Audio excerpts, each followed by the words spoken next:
ప్రపంచంలో ఒక విచిత్రమైన పరిస్థితి ఏంటంటే, క్రైస్తవ దేశాలు ముస్లిం దేశాల మీద ఆధిపత్యం, ముస్లిం దేశాలు క్రైస్తవ దేశాల మీద ఆధిపత్యం కోసం ప్రయత్నిస్తుంటాయి గానీ, అక్కడున్న మహిళల్ని ఏదో చేయడమో ఇట్లాంటివి చెయ్యరు. లైక్ ఇప్పుడు 57 ముస్లిం దేశాలున్నాయి. అందులో ఒక అజర్బైజానో, టర్కీనో, పాకిస్తానో వీళ్ళు అమెరికా, యూరప్ దేశాల మీద గొడవలకెళ్ళరు. యుద్ధానికి పోరు వాళ్ళతో. వాళ్ళతో ఎక్కువ గొడవలు పెట్టుకోరు. ప్లస్ వాళ్ళ మహిళల జోలికి పోరు.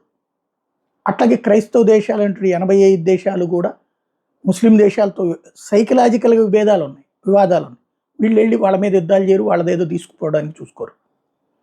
కానీ ఇతర వర్గాలు ఏదైతే తక్కువ అంటే అంతర్జాతీయంగా మైనారిటీలైనటువంటి వర్గాల నాశనం కోరుకుంటుంటారు. లైక్ పాకిస్తాన్ హిందువుల్ని నాశనం చేయాలని కోరుకోవడం, లేకపోతే ముస్లిం దేశాలను కలిపి యూదు జాతిని అంతం చేయాలని కోరుకోవడం, యాజ్డీ మహిళల్ని అంతం చేయాలని వాళ్ళకి సంబంధించి సెక్స్ బానిసలుగా చేసుకోవాలని కోరుకోవడం.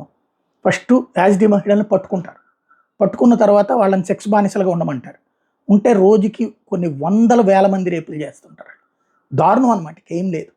మహిళ అక్కడ ఉండాలి, వీడు వచ్చిన ప్రతి ఒక్కడు ఒక పని చేసుకుంటూ పోతూ ఉంటారు అనమాట. వాళ్ళ బతుకులు దుర్భరం.